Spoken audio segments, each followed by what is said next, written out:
الحمد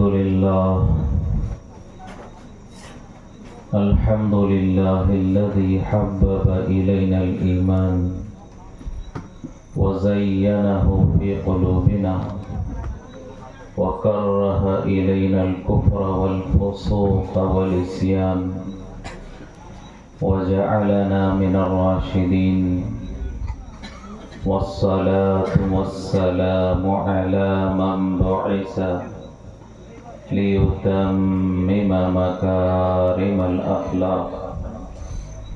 أما بعد، أعوذ بالله من الشيطان الرجيم.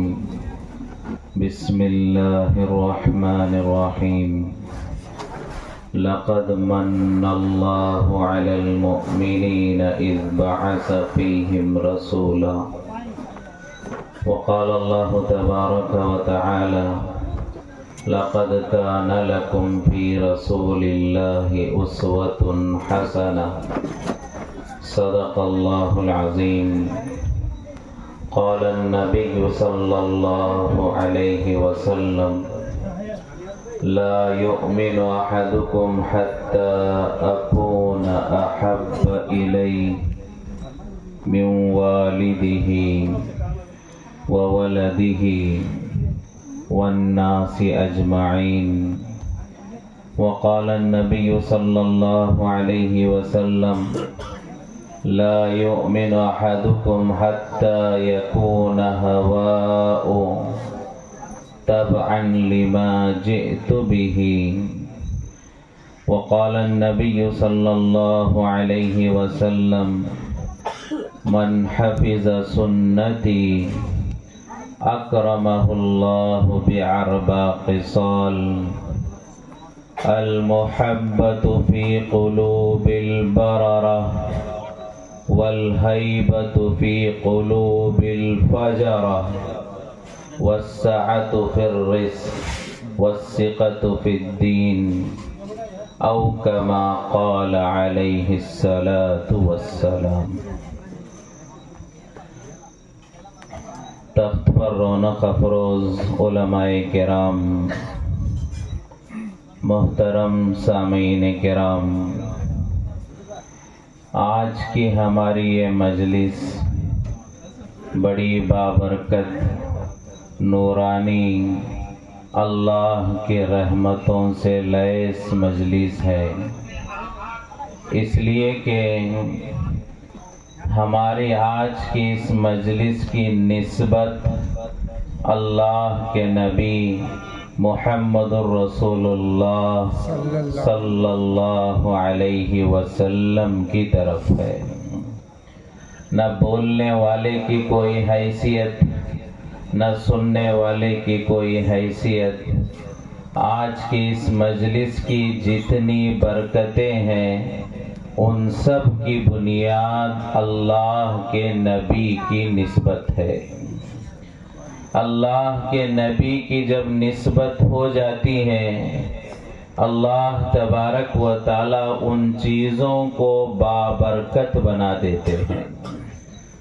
اور ہماری یہ مجلس حضور پاک صلی اللہ علیہ وسلم کی سیرت اور آپ صلی اللہ علیہ وسلم کی نورانی پاکیزہ مبارک زندگی کے مذاکرے سے متعلق، اور یہ چیز تو اصل دین کی بنیاد ہے.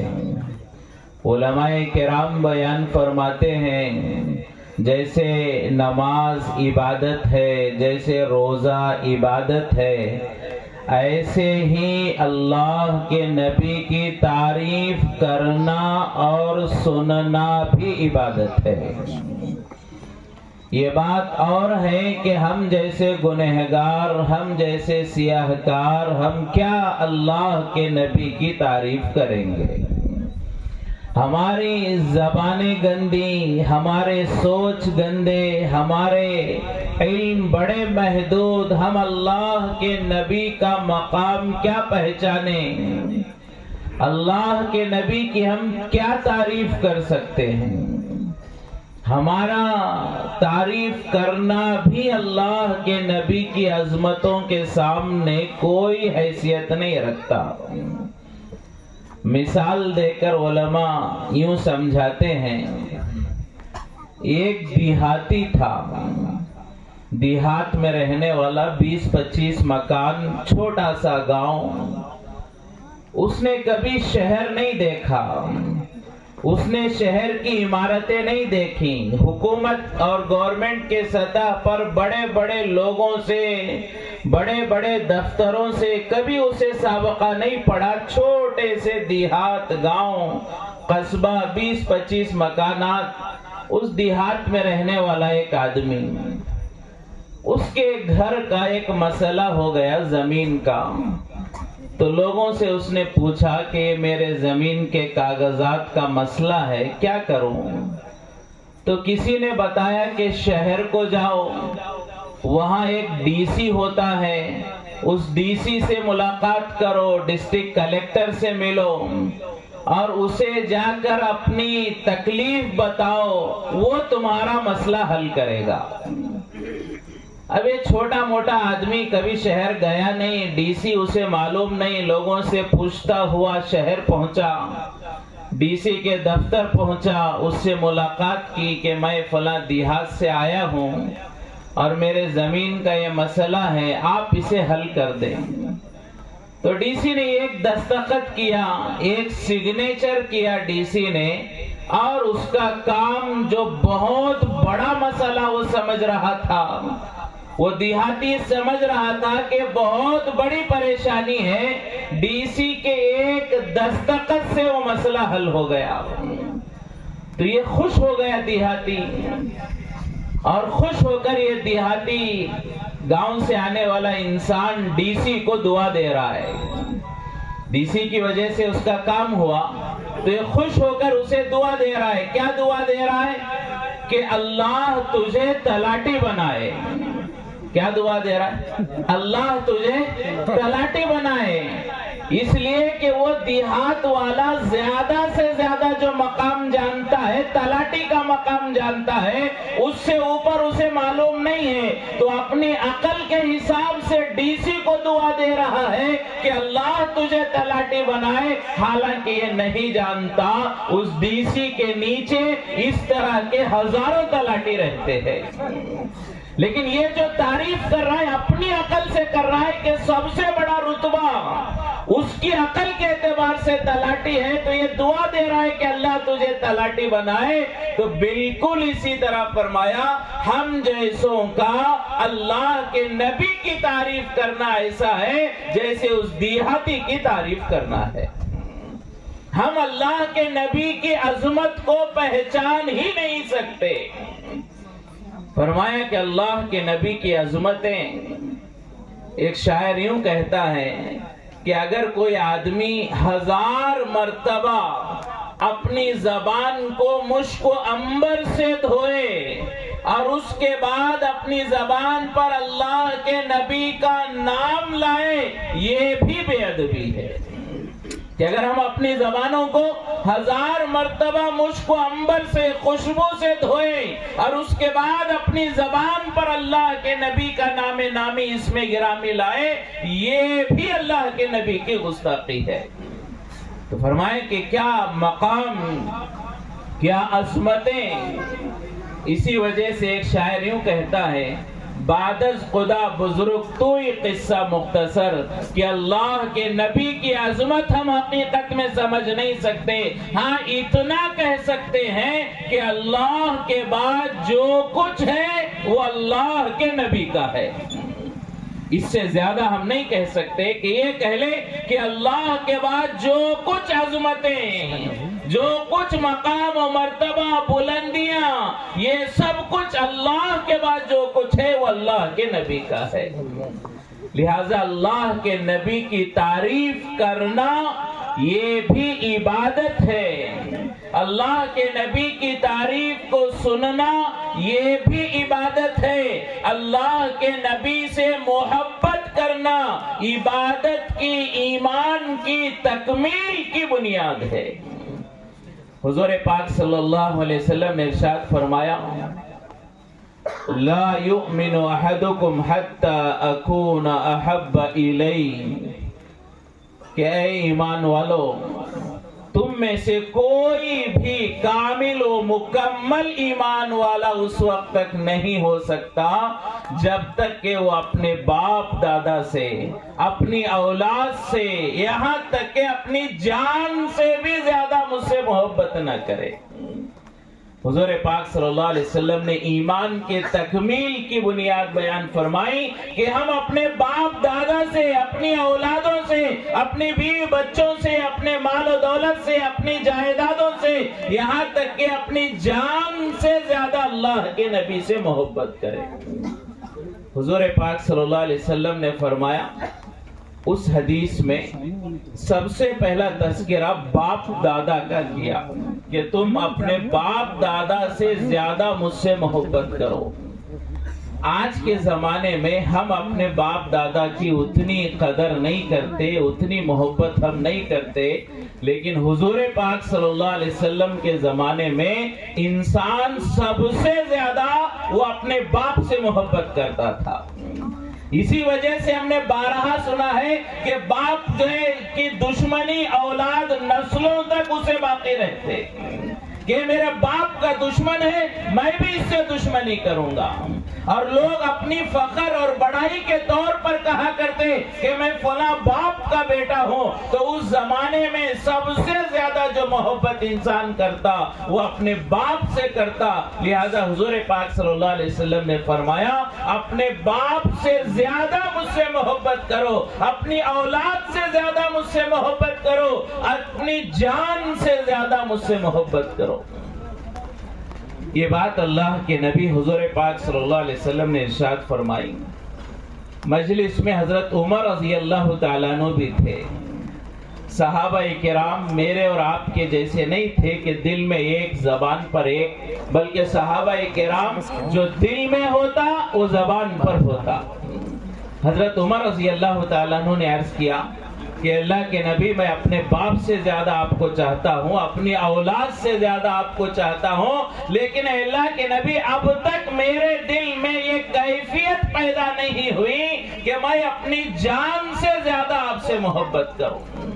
یہ ابھی حال میرے دل کا نہیں ہوا ہے۔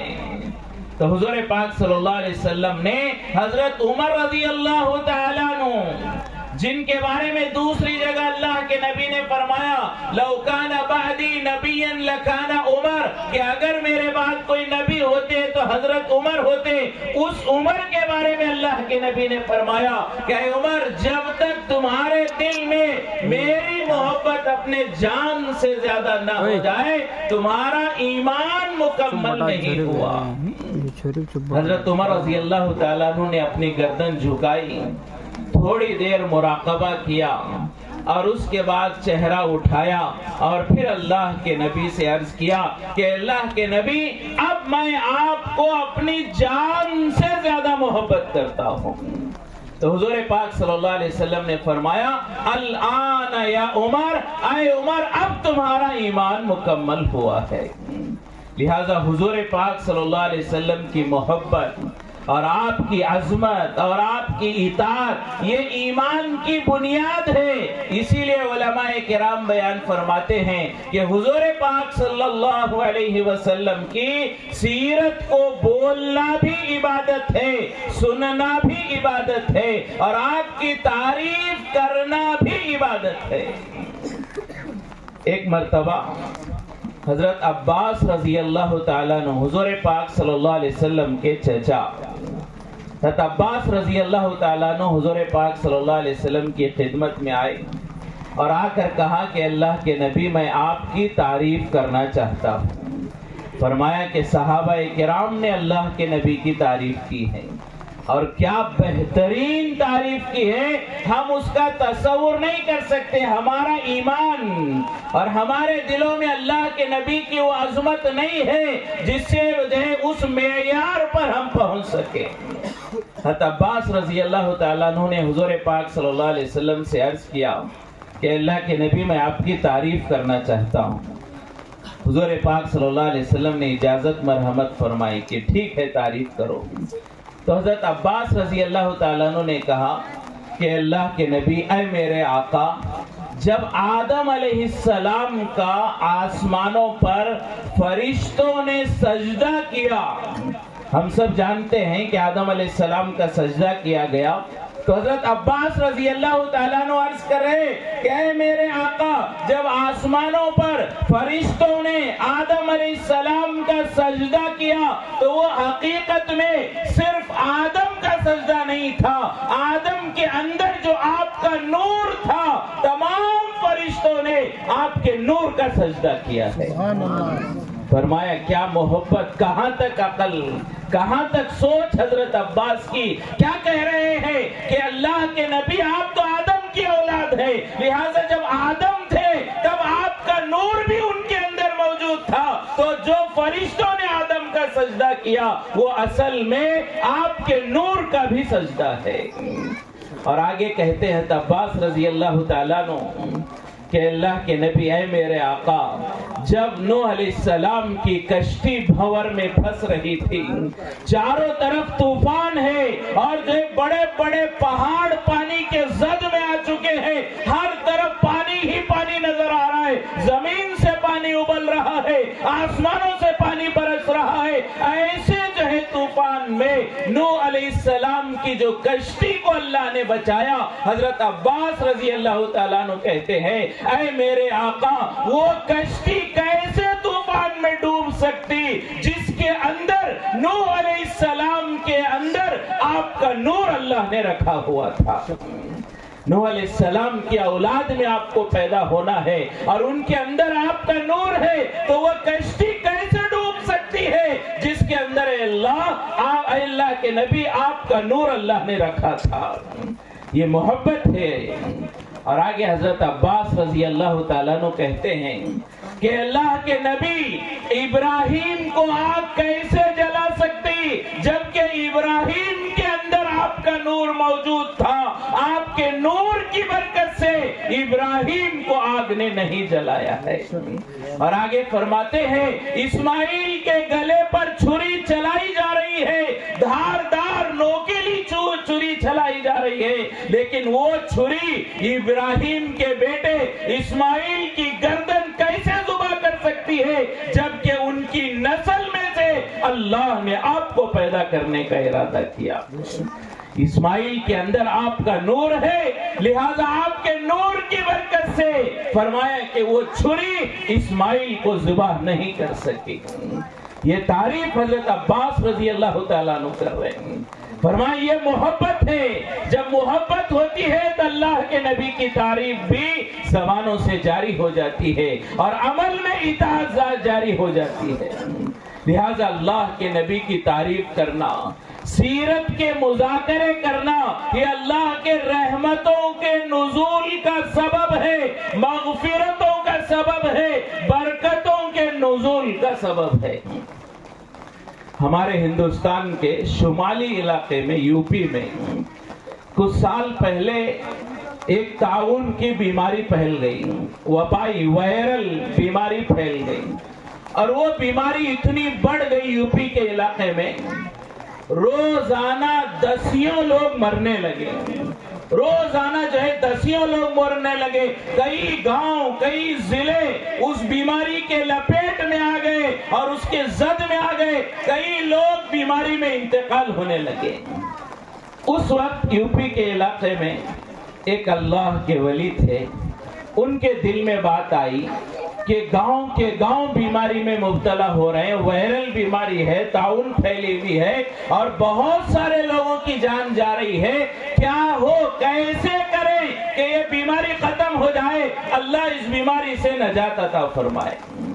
لہٰذا ان اللہ والوں کے دل میں خیال آیا کہ جہاں اللہ کے نبی کی زندگی بولی جاتی ہے، جہاں اللہ کے نبی کی سیرت پر عمل ہوتا ہے، وہاں اللہ کی رحمتیں اترتی ہے۔ لہٰذا یہ کیا جائے کہ ہر گاؤں میں ہر گھر میں نبی کی سیرت پڑھی جائے۔ لہٰذا ان اللہ والوں نے ایک چھوٹی سی کتاب، آسان کتاب، ایسی آسان کہ ہر گاؤں والا، گاؤں کا ہر گھر والا اسے پڑھ سکے، اسے سمجھ سکے، اس پر عمل کر سکے، ایسی آسان چھوٹی سی کتاب اس اللہ والے نے سیرت کی لکھی اور گاؤں گاؤں گھر گھر اس کتاب کو پہنچا دیا۔ ہر گھر میں وہ کتاب پہنچ گئی اور ہر گھر والے سیرت کی اس کتاب کو پڑھنے لگے۔ 10-12 دن نہیں ہوئے تھے کہ اللہ نے اس بیماری کو ختم کر دیا۔ 10-12 دن نہیں گزرے تھے، پورے علاقے سے وہ بیماری ختم ہو گئی۔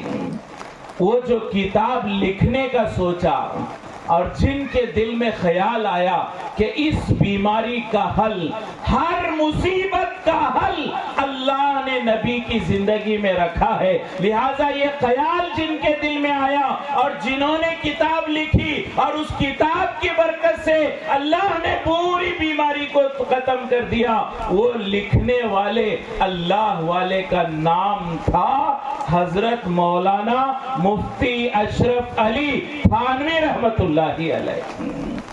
آج بہت سارے لوگ ان کے بارے میں بدگمان، غلط فہمی ہمارے دلوں میں ہے کہ اللہ کے نبی سے محبت نہیں تھی۔ وہی مفتی اشرف علی تھانوی رحمت اللہ علیہ، انہی کے دل میں خیال آیا کہ اللہ کے نبی کی زندگی ہر مسئلے کا حل ہے اور انہوں نے کتاب لکھی اور اسی کی برکت سے پورے علاقے پر اللہ نے رحمتیں برسائی ہے۔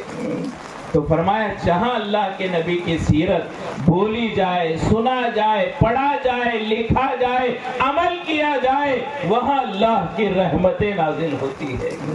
فرمایا کہ اللہ کے نبی کی سیرت یہ ایمان اور شریعت کی بنیاد ہے، لہذا ہمیں چاہیے کہ اس طرح کی مجلسوں میں آئیں اور بڑے ادب کے ساتھ اور بڑے طلب کے ساتھ اور جو باتیں ہمارے سامنے آئے ان پر عمل کی نیتوں کے ساتھ، اللہ کے نبی کی محبتوں سے اپنے دل کو منور کرنے کے ارادوں کے ساتھ بیٹھیں گے، اللہ ضرور ہمیں نفع نصیب پہنچائیں گے۔ فرمائیں کہ آج کی ہماری مجلس ربیع الاول حضور پاک صلی اللہ علیہ وسلم کے میلاد سے متعلق مجلس ہے، اور علماء فرماتے ہیں حضور پاک صلی اللہ علیہ وسلم کی 2 ولادتیں ہیں۔ حضور پاک صلی اللہ علیہ وسلم کی 2 ولادتیں، ایک ولادت جسمانی ہے، دوسری ولادت روحانی ہے۔ ایک حضور پاک صلی اللہ علیہ وسلم کی ولادت جسمانی، آپ صلی اللہ علیہ وسلم کا دنیا میں آنا، اور دوسری ولادت روحانی کہ آپ صلی اللہ علیہ وسلم کو نبوت کی ذمہ داری کا دیا جانا۔ یہ 2 ولادتیں اللہ کے نبی حضور پاک صلی اللہ علیہ وسلم کی، ایک ولادت جسمانی، دوسری ولادت روحانی۔ فرمائے دونوں کا تذکرہ عبادت ہے۔ ولادت جسمانی سے اللہ کے نبی کی محبت پیدا ہوتی ہے، ولادت روحانی سے اللہ کے نبی کی اطاعت پیدا ہوتی ہے۔ حضور پاک صلی اللہ علیہ وسلم کی ولادت جسمانی میں بھی آپ با کمال ہیں، بے مثال ہیں، آپ جیسا حسن بھی اللہ نے کسی کو نہیں دیا اور آپ جیسی نبوت بھی اللہ نے کسی کو نہیں عطا فرمائی۔ ولادت جسمانی میں بھی بے مثال، ولادت روحانی میں بھی بے مثال، آپ جیسا حسن بھی اللہ نے کسی کو نہیں دیا، آپ جیسا مقام، مرتبہ، عظمت بھی اللہ نے کسی کو نہیں عطا فرمائی۔ حضور پاک صلی اللہ علیہ وسلم کا دنیا میں آنا، ہم وہ واقعات کو پڑھیں، تاریخ کو دیکھیں، کیسے اللہ نے نظام بنایا، کیسے اللہ کی رحمتیں متوجہ ہوئیں اور کیا محبتوں کا اظہار اللہ نے اس زمانے میں فرمایا ہے۔ فرمائیں کہ حضور پاک صلی اللہ علیہ وسلم کے والد حضرت عبداللہ کے بارے میں آتا ہے کہ حضور پاک صلی اللہ علیہ وسلم کے والد ایک مرتبہ حضرت عبداللہ سفر میں تھے، ایک یہودی عورت نے حضرت عبداللہ کو دیکھا اور دیکھ کر اس عورت نے پیغام دیا کہ اے عبداللہ میں آپ سے نکاح کرنا چاہتی ہوں۔ عبداللہ کو حضور کے والد کو نکاح کا پیغام دیا اس یہودی عورت نے اور ایک کہا کہ میں آپ سے نکاح کرنا چاہتی ہوں، مجھے مہر بھی نہیں چاہیے، میں مہر معاف کر دوں گی، بلکہ میں اپنی جائیداد آپ کے حوالے کر دوں گی، آپ مجھ سے نکاح کر لیں۔ حضرت عبداللہ بڑے باحیا، بہت اخلاق والے، بڑے نرم مزاج، عورتوں سے بالکل اختلاط نہیں، تو حضرت عبداللہ نے کہا کہ یہ نکاح کا مسئلہ ہے، میں فیصلہ نہیں کر سکتا، میرے والد عبد المطلب سے مشورہ کروں گا، اور تم جو ہے کسی کو میرے ابا کے پاس بھیج دو، وہاں نکاح کی بات ہوگی۔ تو وہ حضور پاک صلی اللہ علیہ وسلم کے والد سفر سے آ گئے۔ اس کے بعد حضور پاک صلی اللہ علیہ وسلم کے دادا عبد المطلب نے آپ کے والد کا نکاح حضرت آمینہ سے کرا دیا۔ کچھ دن گزرے، دوبارہ اس یہودی عورت نے حضرت عبداللہ کو، حضور کے والد کو دیکھا تو نکاح کا پیغام نہیں دیا، تو لوگوں نے کہا کہ کچھ دن پہلے تم نے اپنی طرف سے نکاح کا پیغام دیا اور یہ کہا کہ مہر نہیں چاہیے، اور آگے کہا کہ میں اپنی جائیداد دوں گی، لیکن آج کیا بات ہے کہ تم عبداللہ کو دیکھ کر بھی خاموش ہو؟ تو اس یہودی عورت نے کہا جب میں نے پہلی مرتبہ عبداللہ کو دیکھا تھا، ان کے پیشانی میں ایک نور میں نے محسوس کیا تھا، اور میری خواہش تھی کہ وہ نور میرے پیٹ میں آ جائے، لیکن آج میں دیکھ رہی ہوں کہ وہ نور آمینہ کے پیٹ میں منتقل ہو چکا ہے۔ لہذا میرا مقصد عبداللہ سے نکاح کا اس نور کو حاصل کرنا تھا، جب وہ نور ہی آمینہ کے اندر چلا گیا، اب مجھے نکاح کی خواہش نہیں ہے۔ فرمایا اللہ کا نظام، چہرے پر نور نظر آ رہا ہے، اور جب وہ نور حضرت آمینہ کے بطن میں منتقل ہو گیا، حضرت آمینہ کے ساتھ ساتھ کیا کیا کرامتیں، کیسی اللہ کی مدد ہے۔ فرمایا کہ حضرت آمینہ خود کہتی ہیں کہ جب میرے بطن میں میرا بیٹا پلنے لگا، محمد صلی اللہ علیہ وسلم اپنی ماں کے پیٹ میں تھے، اس وقت کے واقعات حضرت آمینہ بیان کرتی ہے کہ جب میں نوکیلے پتھر، مکہ وہ کالے کالے پہاڑوں کا شہر ہے، دور دور تک مکے میں کالے کالے پہاڑ نظر آتے ہیں۔ حضرت آمینہ کہتی ہیں کہ جب میرے پیٹ میں بچہ تھا، میں جو نوکیلے پتھروں پر پیر رکھتی، وہ نوکیلے پتھر میرے لیے نرم بن جایا کرتے تھے، وہ موم کی طرح نرم بن جاتے۔ مجھے ایسا نہیں لگتا کہ میں جو ہے نوکیلے پتھروں پر چل رہی ہوں، بلکہ مجھے ایسا لگتا میں کسی نرم زمین پر چل رہی ہوں۔ میرے لیے پیر کے نیچے پتھر کو اللہ نرم کر دیتے۔ علماء کرام بیان فرماتے ہیں، یہاں ایک غور کرنے کی بات ہے، جب آمینہ کے بطن میں محمد صلی اللہ علیہ وسلم ہے، زمین اور پتھروں کو اللہ نے نرم کر دیا، اور کسی امتی کے دل میں اللہ کے نبی کی محبت ہو، وہ کیسے سخت دل ہو سکتا ہے۔ فرمایا جب نبی پیٹ میں ہے، پتھر نرم ہو رہے ہیں، اگر کسی کے دل میں نبی کی محبت ہو، خدا کی قسم وہ مسلمان کبھی سخت ہو ہی نہیں سکتا، کسی کا دشمن نہیں ہو سکتا، کسی سے نفرت نہیں کر سکتا، کسی سے عداوت نہیں کر سکتا، وہ ہر ایک سے محبت کرے گا، وہ نرم ہوگا، اس لیے کہ اللہ کے نبی کی محبت اس کے دل میں ہے۔ اور اگر کوئی آدمی نرم نہیں ہے، سخت دل ہو چکا ہے، دل پتھر بن چکا ہے، تو ڈرنے کی بات ہے کہ کہیں میرے دل میں نبی کی محبت نہیں ہے۔ فرمایا نوکیلے پتھر نرم ہو رہے ہیں تو کیا ہمارے دل نرم نہیں ہو سکتے؟ فرمایا آگے حضرت آمینہ کہتی ہیں جب میں سخت گرمی میں مکے کی چلتی، میرے سر پر بادل سایہ کرنے لگتے۔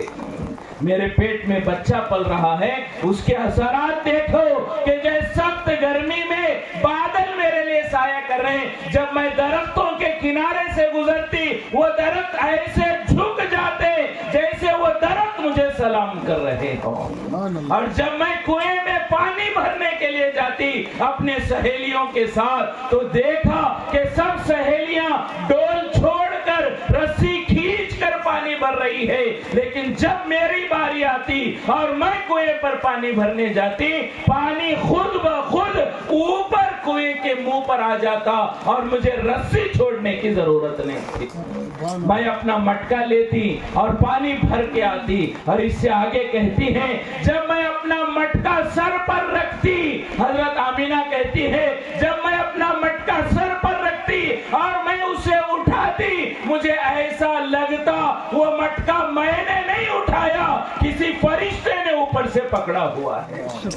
مٹکا میرے سر پر ہوتا لیکن وزن میرے سر پر نہیں ہوتا، کسی فرشتے نے اسے اٹھایا ہوتا۔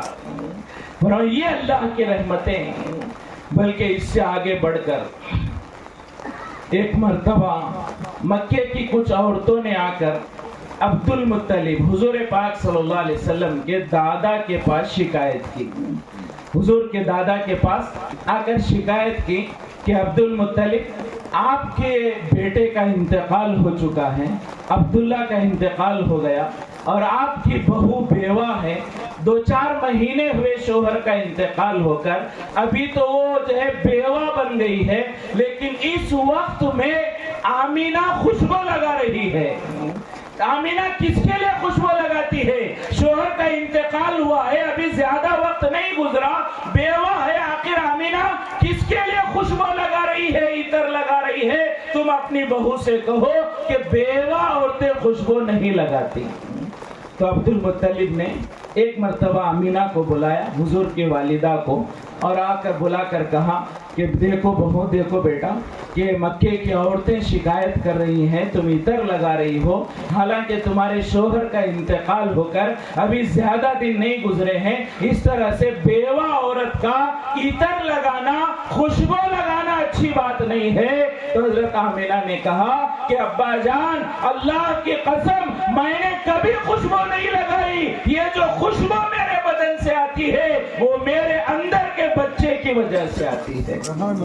میں نے خوشبو نہیں لگائی، یہ میرے اندر جو بچہ پل رہا ہے اس کی وجہ سے میرے بدن سے خوشبو نکلتی ہے، جس راستے سے میں گزرتی ہوں وہ راستہ خوشبو سے بھر جاتا ہے۔ یہ ہے اللہ کے نبی کی برکتیں۔ اور جب حضور پاک صلی اللہ علیہ وسلم کی ولادت ہوئی اور حضرت حلیمہ، لمبا واقعہ ہے مختصراً، حضرت حلیمہ آئی حضور پاک صلی اللہ علیہ وسلم کو دودھ پلانے کے لیے، لے جانے کے لیے، تو آنے کے بعد ان کی خوبصورتی کو دیکھ کر حضرت حلیمہ دنگ رہ گئی اور حضور کے چہرے کو دیکھتے ہی رہ گئی۔ تو حضور کی خوبصورتی کو دیکھ رہی تھی، تو آمینہ حضور پاک صلی اللہ علیہ وسلم کی والدہ نے جب دیکھا کہ حلیمہ میرے بچے کو دیکھ رہی ہے اور رشک کر رہی ہے خوبصورتی پر، تو حضرت آمینہ نے کہا کہ حلیمہ، آج تک میں نے ایسا حسین بچہ نہیں دیکھا ہے۔ حضرت آمینہ کہہ رہے کہ آج تک میں نے ایسا حسین خوبصورت بچہ نہیں دیکھا۔